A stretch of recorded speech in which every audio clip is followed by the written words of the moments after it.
turn it over to the PWAB chair to open the PWAB portion of the meeting. Good evening. Welcome to the joint meeting of the Public Works Advisory Board and Recreation and Parks Commission. This is July 17th, and all members of the Public Works Advisory Board except John Irwin are present, so we do have a quorum. Take it away, Breckenridge Park.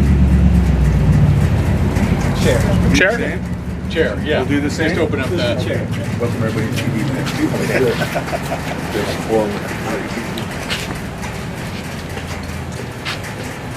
Hi. Welcome everybody.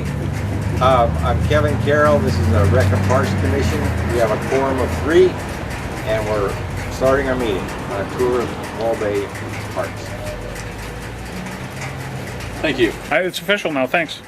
So we're going to start at our first site, which happens to be right next to our building at 955 Shasta, directly behind me, which is the future home of the city's bocce ball and greenhouse site. So let's walk over there. Uninterrupted. This site here, next to 955 Shasta, at the corner of Shasta, Kennedy, and Dunes, is the future home of the bocce ball, which is sponsored by Morro Bay Active Adults and Morro Bay Beautiful. In bloom. In Bloom. Thank you. Yes. Morro Bay in Bloom is helping to fund the greenhouse that will also go on this site. So there will be 2 courts here, kind of diagonal. On the diagonal to the lot, and then a greenhouse down in the southwest corner of the lot. About a 10 by 15 size greenhouse that Morro Bay and Bloom will be used for propagating plant material that they used on their adopted sites around town. Herb Edwards here, over to my left, is the assistant engineer that has been doing the lion's share, all of the design work on this site. So if anybody has any specific questions, please feel free to ask Herb any questions that you might have. And I'd like to also include Kirk Carmichael. He is our recreation director. He's been the one spearheading this project. So I have a rendering that was posted. I believe that most of the PWAB have seen just a simple rendering of the layout of the bocce ball, and the greenhouse. It's going to be ADA accessible, paver pathways, and and we're going to have concrete curb as the perimeter with a board, essentially a bumper board. Thank you, which is within the bocce ball playing surface. Any specific questions? Will Morro Bay and Bloom be doing the landscaping in between the courts and sidewalks, or will there be any landscaping? There's certainly area available for it. As to who, that hasn't been determined, I don't believe. We're working with Morro Bay and Bloom to work out some kind of a maintenance agreement to where they can maintain plant life and hardscape. And then as well as with the Morro Bay Seniors Incorporated, we'll be working with them to help maintain the courts as well as provide bocce balls for long.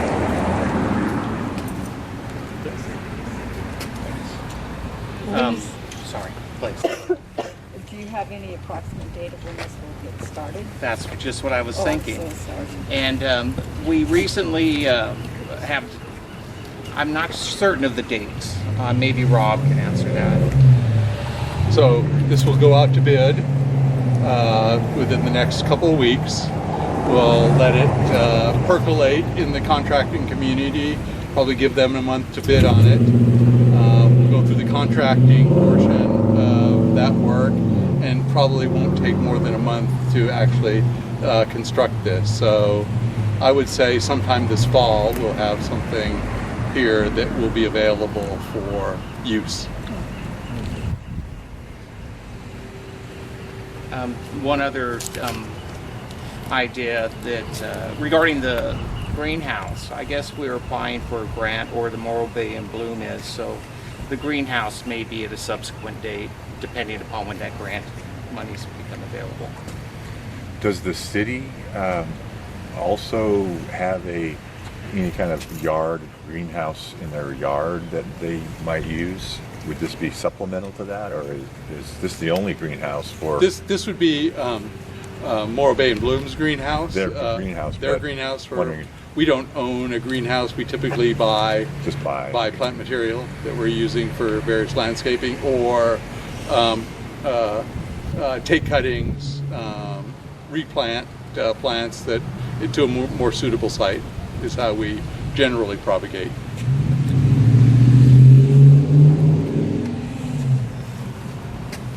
Well, if there's no further questions, we're going to move on to City Park. We can take the trolley or we can walk over there.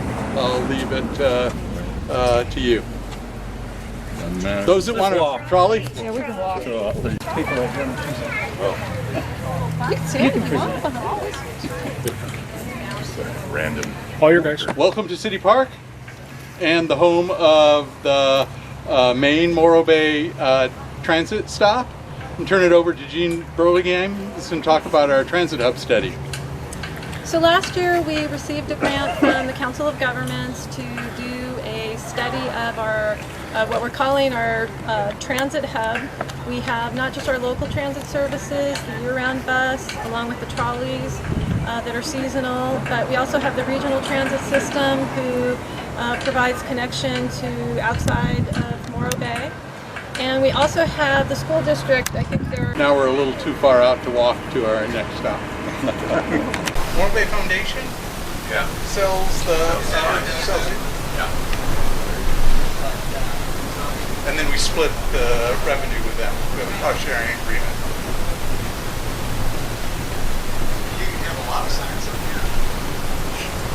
Well, you don't want so many that it takes away from what's there. You don't want this.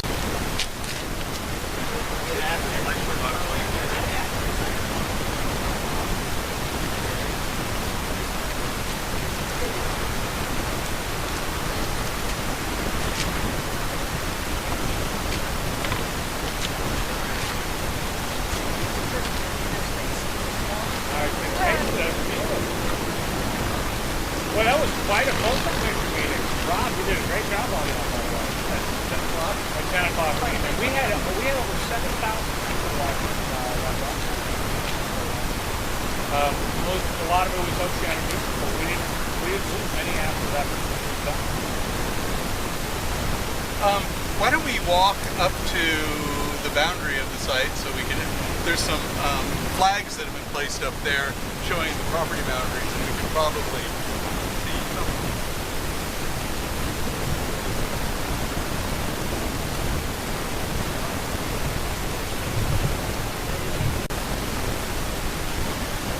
Welcome everybody to the home of the city's future water reclamation facility plant site. The city will be purchasing about 27 acres. Trying not to do what Bob told me not to do, talk away from the mic. Behind me to the north, over this direction here, I'm going to turn around a little bit so I can see.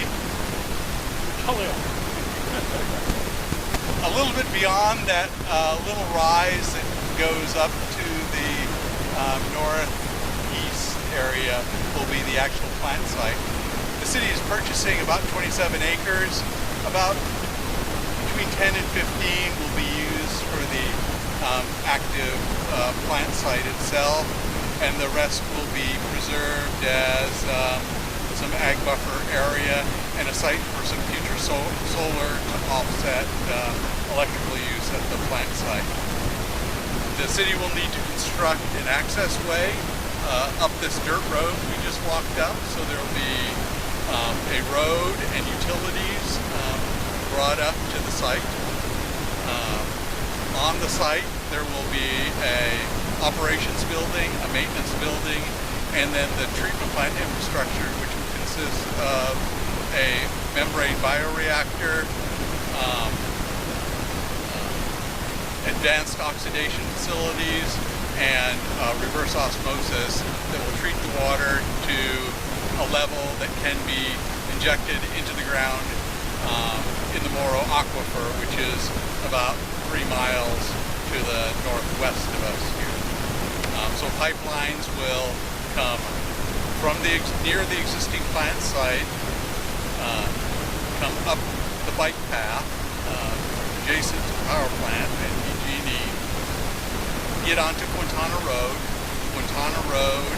to South Bay Boulevard, which is directly behind us, up South Bay to the plant site. So we'll have likely 4 pipelines, 2 force mains, which will be used typically alternating unless it's during high storm flows, and we'll need to use both those force mains. We'll have 1 brine/wet weather discharge line that will bring the effluent back out to the ocean, and then a indirect potable advanced treated purified water line that will carry that water back to the injection wells. Excuse me. The project is actually, in one form or another, I've been involved with it for the last 12 years here in the city of Morro Bay. Last Thursday night, we received our coastal development permit from the California Coastal Commission, allowing us to begin construction of the facilities. We need a few other ancillary permits now that we have a coastal permit.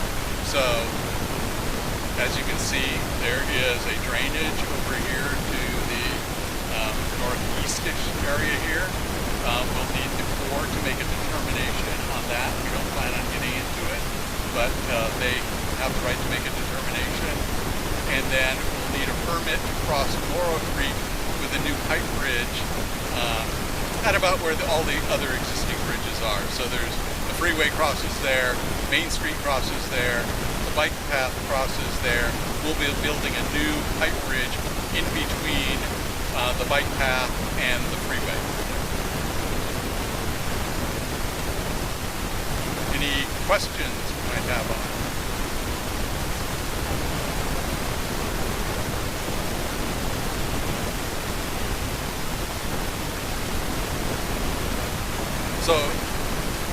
So the existing plant is really an advanced primary plant.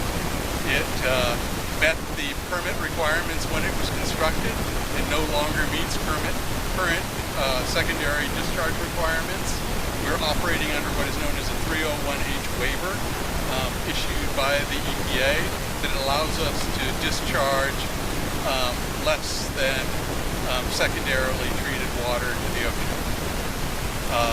That existing plant is what is known as a trickling filter plant, where it's a fixed film bioreactor where water is sprayed out over rocks. There's biological growth that takes place on those rocks that kind of digests the organic materials in the wastewater. It also has clarifiers, which are settling tanks that allow the floatables to float, the solids to sink. And then the water comes out kind of in the middle of that, and then it goes through a chlorine contact chamber, which chlorinates the water, and then before it gets discharged to the ocean, we have to take the chlorine back out of it to discharge that water to the ocean. This plant will be a different technology. We'll be using membrane bioreactors, big aeration basin, where air will be pumped into the basin, and water will be extracted through fine core membranes to go on to further treatment. So that further treatment will be, and the membrane bioreactor does a lot of, it has a settling process in there and a biological treatment process in a contained tank. The advanced processes include advanced oxidation, where we'll be either using chlorine or hydrogen peroxide to oxidize some of those chemical constituents that cannot be removed through the biological treatment process.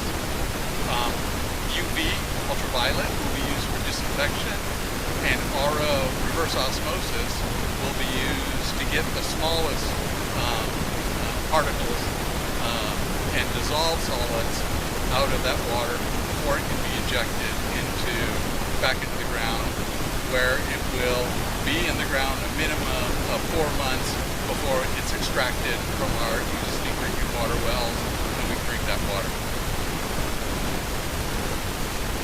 Very close? Very close.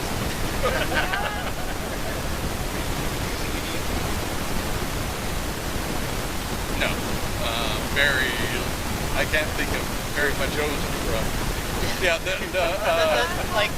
some of the tools and maybe some of the laboratory equipment for testing the processes, we'll transfer that over, but the actual pumps and that type of equipment, it's just completely different with the new advanced treatment plant compared to the old style facility that we currently operate. We will not. Yeah, the courtyard is not part of this project, but all of the water and wastewater personnel will operate out of here. We did make a change in our structure last year due to the plant being a potable water plant.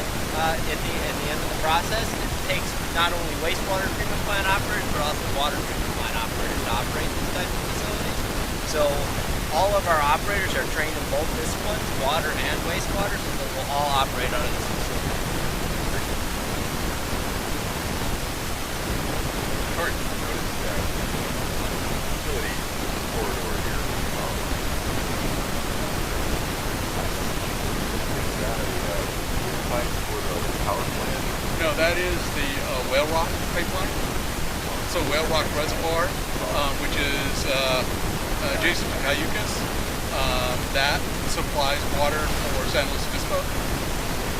CMC, a little bit of the prison. So the members of the Whale Rock Commission, the Cal Poly, San Luis Obispo prison, I think Cuesta might be a partner on it. They get water through the Whale Rock Reservoir.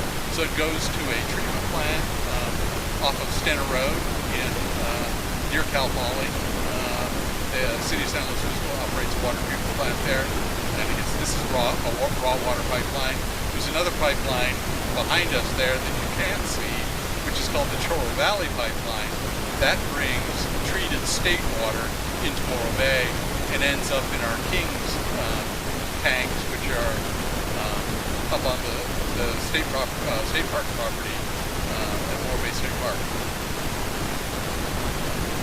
This overhead is transmission line.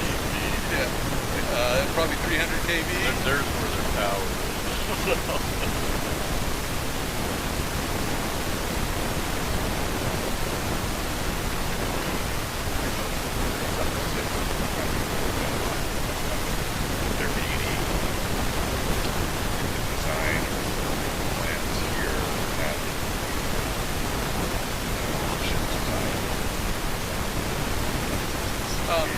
That is raw water pipeline, so we wouldn't want to put highly purified water in with that dirty water to be treated again at San Luis.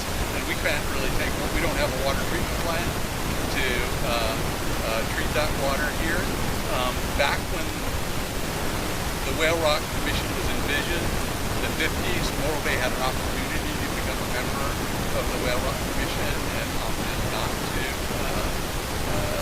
be a partner on this project. This pipeline also goes through kind of the northeast side of Morro Bay by Del Mar Park pipeline, down Ironwood, across the ag fields there, and ends up, in San Luis Obispo. Bob.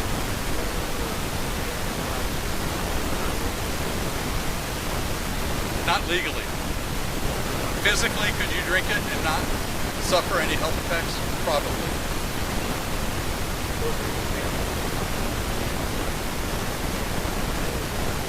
The state would have to change the regulations to allow that to happen, and they're working on doing that right now. So that is, we're monitoring that effort, and but it's likely a few years off before those regulations are developed.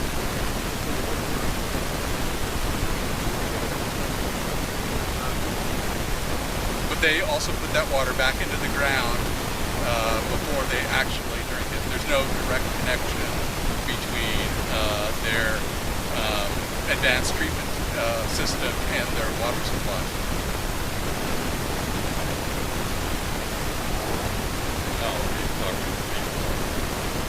That is about the plant water, tying that directly into the city's water distribution system. Likely it won't be direct, even when the regulations are developed, it won't be directly tied in. We'll need to have some sort of buffer in there, like a large storage tank, in case there is some sort of upset. There's a spot where you can stop it before it gets into the distribution system.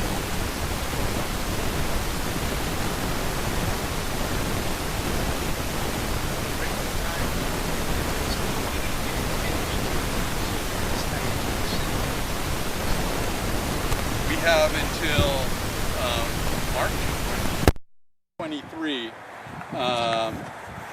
based on our time schedule order through the regional board, to have this plant up in operation. We believe that given our current schedule, we'll be about a year ahead of that.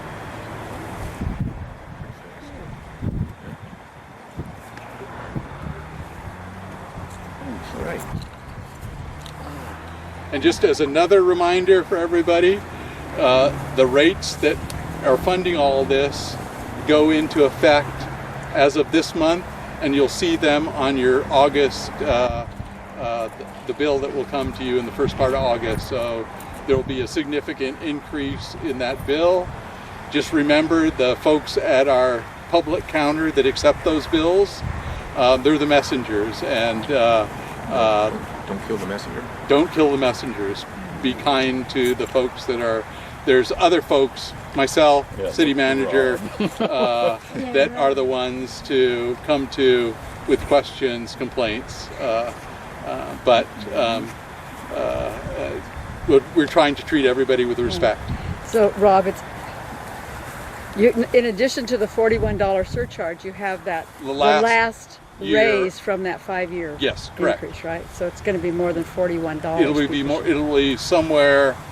I think it's around $60-something is for the average water user. Yeah. It's hard to say what your mileage may vary, basically, and commercial users will be much more significant than that. You can't make light of that. That's hotels, restaurants that use a lot of water, their bills will be going up, percentage-wise the same, but a much more significant dollar amount. Okay, one last question. So then once we get all the final funding and all that, and say going to cost less, then will our bill go down to the new rate if it goes down? So council adopted a resolution to review the rates on an annual basis. Okay. That first review will be next year. Okay. It's been estimated with the State Revolving Fund, the SRF funding, they'll go down about $5 a month. We just authorized contract with Bartle Wells to do some of that rate analysis. There's different interest rates than we first thought there. I think we were planning on a 1.7 SRF loan. It's down to 1.3 now. We received $5 million in grant funding. We didn't assume any grant funding before, so we need to re-crunch the numbers for those rates and balance the amount of EPA, WIFIA funding that we'll ask for versus SRF funding. Because WIFIA is a higher interest rate than SRF is. I imagine electricity is the number one cost for the plant out there. I think the number one cost is debt service. Yeah. I mean, besides debt service. But are we looking at putting any wind turbines or any solar panels, or what's We reserved about 2 acres for solar to offset the electrical use. I don't think we could build enough solar out here to power the entire facility. Yeah, like electricity is definitely an expensive component of our annual O&M operating costs, but also chemicals, sludge handling, and labor. Those are your major expenses. And before we leave the site, though, one important note as we look behind us here, and as Rob says, the plant itself will be built to the north around that knoll. All the wastewater that when it comes in from the town as it's pumped in, comes in at the farthest northerly part. So it's the furthest away from any public access or residential or assisted living facility. So it is quite a ways up the hill, and as the process and the treatment occurs and it moves closer to us, that's as the water gets purified and cleaner. Question about the engineering again, just coming for the wastewater that's coming from where the existing plant is over here. But what's just the elevation gain up Quintana there? 70 feet, is it? I thought it was like 120. 120 feet. Right yeah. around, it's just over 100 feet, I believe. Yeah. Yep. It's hard to get downhill from where the existing facility is. Yeah. I see that. Cold the ocean. And then it hits a crest and then it'll flow downhill to the plant from sort of the crest of Quintana. Well, actually, when it gets pumped, it will be pressurized all the way. Yeah. Now, when we actually take the water, the purified water, back to the injection wells, Yeah. we'll actually pump it over the crest of Quintana, and then from that point, it will essentially gravity back into the town. And by that time, it's all on the northeast side of one, right? The pipe or to the injection area? Well, it will follow Quintana all the way down to to the power plant again, across, and then it will head north along the bike path by the PG&E and power plant property. Ideally, those injection wells will be on the west side of the highway. Oh, okay. Back sort of where the plant is today. More like more north. North of there. North of the high school? No, not north. Oh, south. South of there. Yeah. Across the creek from Lila Kaiser Park. I don't know how many people know where this is, but you know where the harbor yard is at the end of the dirt Embarcadero? If you drew a line from there directly east to the freeway, kind of the wells would be along that line. And what our hydrogeo consultant is doing right now is confirming how many wet injection wells that we'll need there. They're thinking somewhere between 2 to 4, but we need to do some actual aquifer testing. So we need to pump either an existing old power plant well or drill a new well to test that aquifer. How close will the pipes coming with the effluent be to the pipes with the clean water? How close will they be to each other? We'll meet the health department separation requirements. Okay. So the standard separation is 10 feet. We probably can't do 10 feet, so we'll have to use higher class pipe. So it's pipe that will have fused connections. So they'll be welded plastic connections, either HDPE or fusible PVC. So there's no joints there. So we're working with the health department to optimize that distance, but they're the ones, the State Division of Drinking Water will approve that. Probably no closer than, I would say, I don't think they're going to be comfortable with anything closer than 5 feet. And they'll be at different elevations. So, same trenches along Quintana? We'll probably construct it in what is known as a lead lag trench. So there might be a total trench width of 12 feet, but you can't, there's not a 12-foot bucket that you can go through there, at least one that would get underneath that structure, that you could dig a trench at the same time. So you'll probably advance one section of the pipeline and then do, on the other side of the trench, do the other. So you're not digging a 12-foot wide hole in the ground all at one time.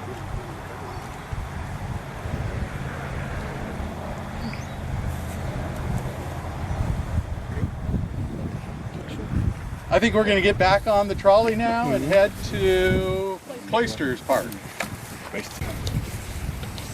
Thank you, everybody. We're here at Cloisters Park, and we're going to be talking a little bit about the design work that we've commissioned to look at rehabbing some of the landscaped areas out here. As you all know, this park was built with the subdivision in the mid-90s, and some of the landscaping areas are getting a bit long in the tooth. So Pam Newman, Assistant Engineer with the Public Works Department, is going to give us an overview of the project and probably point to a few areas where we're looking at doing rehab. Thank you, Pam. Thank you. Yeah, I have a map here. Maybe you can zoom in. Yep. So part of the project, we sort of identified specifically 6 areas, and the first are the medians as you're coming into Cloisters. The second one is actually the parkways right off in front of that. That would be in between the sidewalk and the bike path. Some of the other areas are the park planter areas. So to the, I guess, my right over by the restrooms, there is again landscape that needs a little bit of refreshing. We have some plans to maybe create a little bit more hardscape, some more picnic tables in these areas. Another park planter areas on that side by where those stones are located at, and a little bit past the side of the playground. So all that area would be redesigned, again creating a little bit more hardscape and more picnic tables and mini plaza-like spaces. And then there's the play field. There's not a lot that we're going to do with this area other than to just maybe improve its growth and its look. And lastly, it's going to be some of our neighborhood parkways.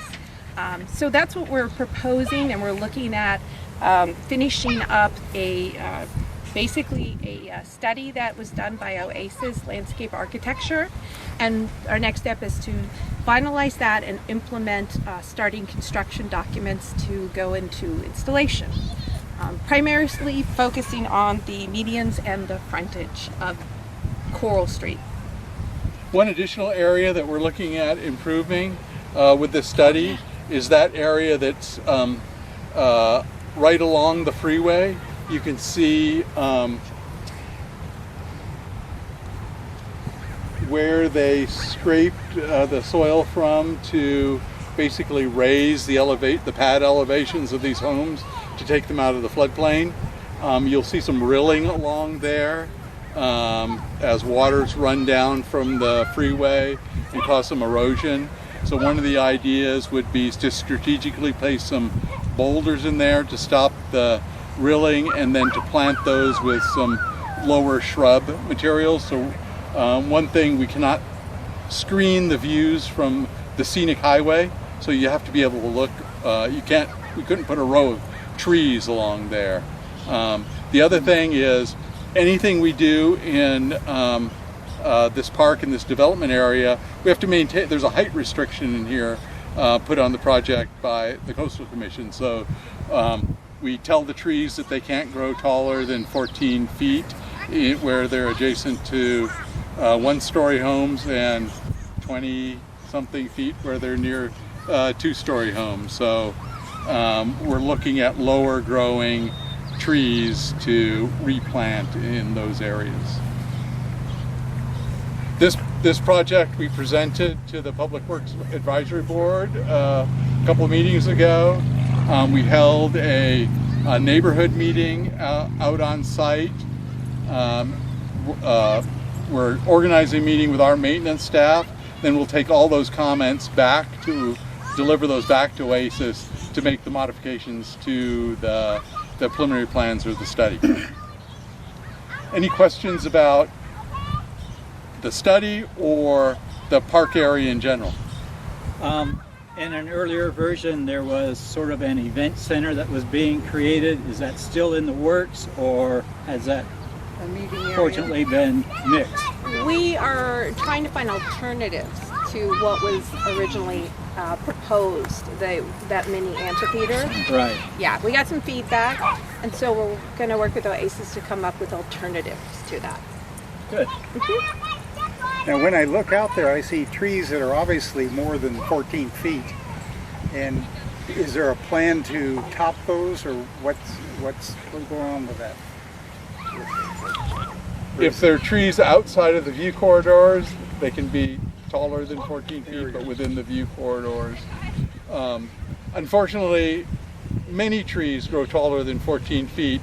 I was joking a little bit when we tell them they can't grow taller than that, but we have a difficult time finding actual tree species that are lower than 14 feet.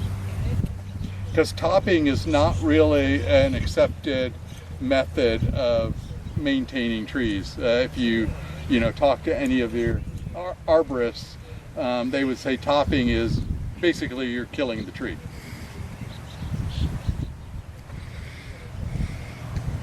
So, on that map, so did you say, what are you going to do? Is that just on those areas beyond the bushes there, the grassy area between the bushes and the fence? No, actually, in the where the shrubs are. So that's going to stay the same? That's just an unmaintained open area. Okay. Yeah. And back there the same? Yeah. Back there is the same, yeah. So it would be this area and this area. Just the area inside the bushes? Yeah. Basically, the improved landscaped areas. Mm-hmm. Well, you're currently seeing the growth, the landscape. Okay.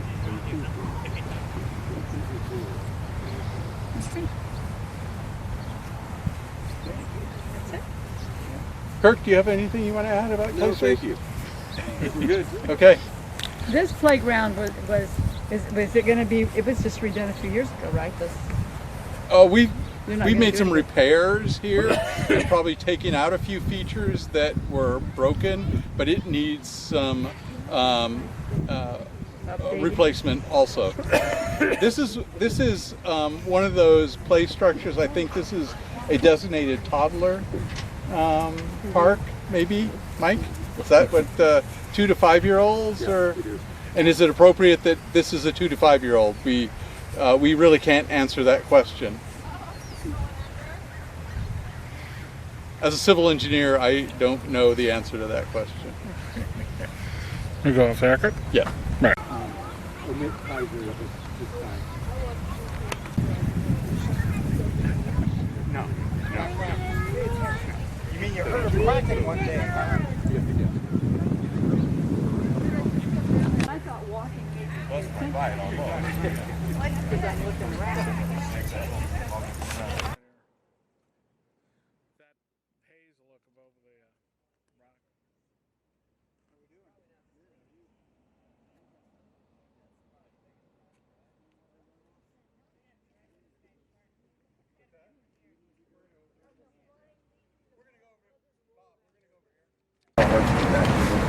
Welcome to Tidelands Park.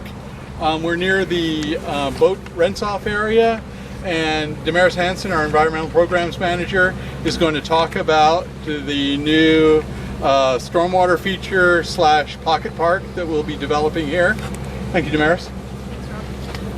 So the city received a grant recently with the local government commission.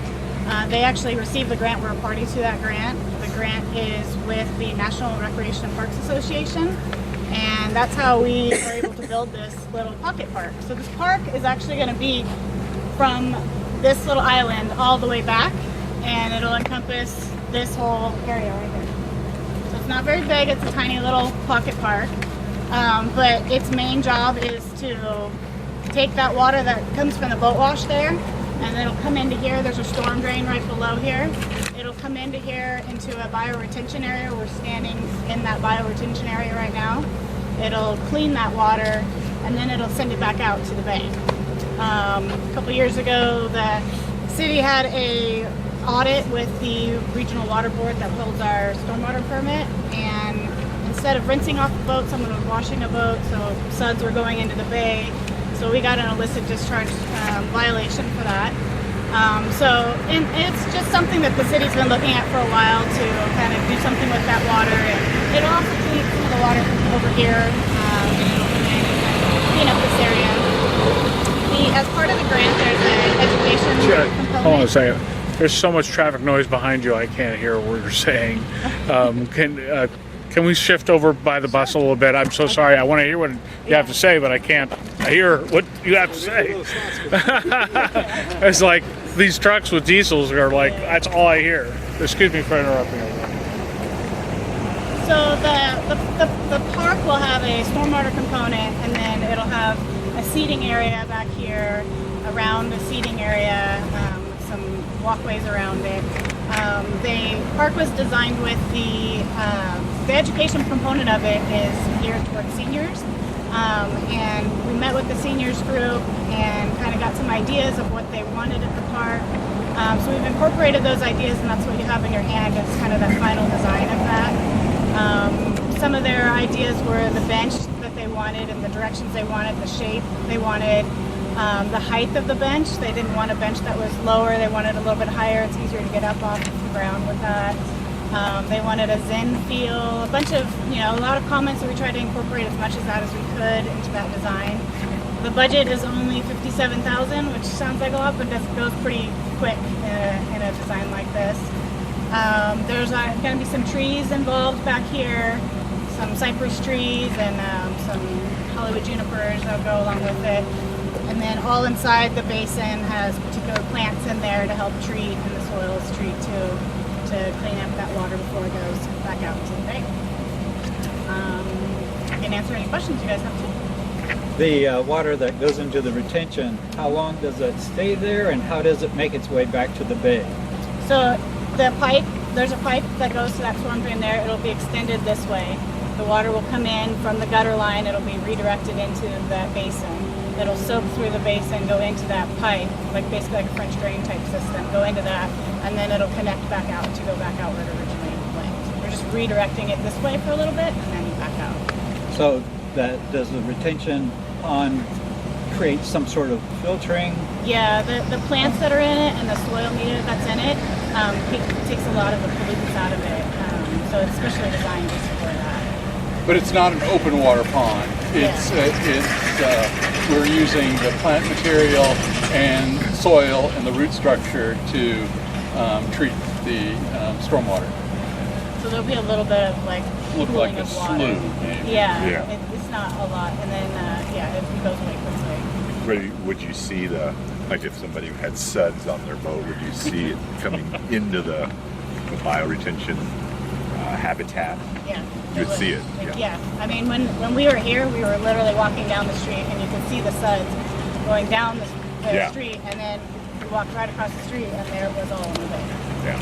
So, it would come in here and at least get some treatment before it went back out. What kind of plants live on that kind of thing? There are different types of grasses. Grasses. So it's similar to that picture there. Yeah. There's, in the basin of it is one type of grass, and the top has a little bit different type of grass, a little higher grass.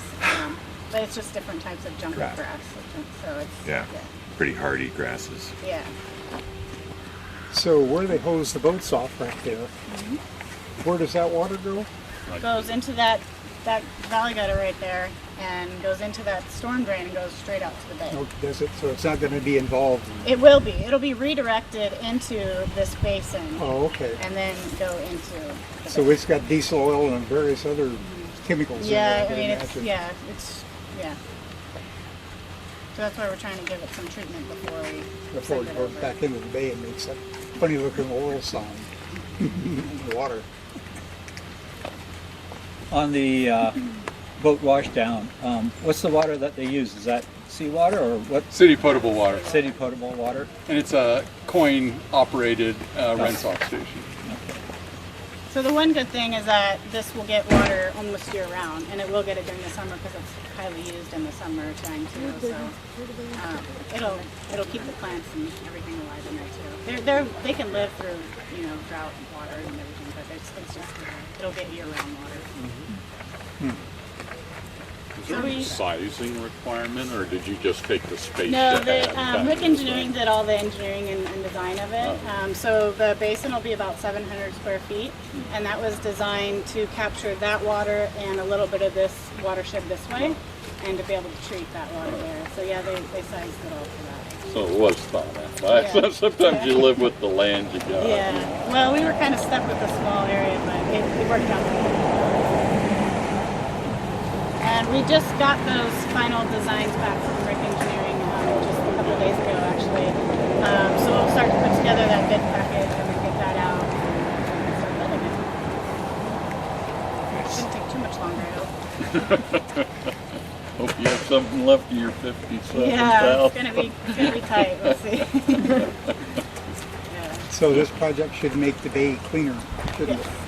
It's pretty clean now. Well, you see down ways.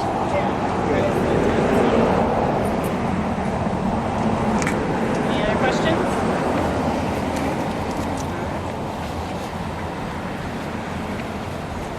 What's the next stop? Back to the office, and we'll conclude the meetings there. Or we could conclude them here and just take the ride back. Why don't we do that? Mr. Chair, if you'd... We'll adjourn the meeting of the Public Works Advisory Board to our regular August meeting. And recreation? Ditto. Yeah, so this concludes our meeting in Dragon Park. Meeting today. Thank you.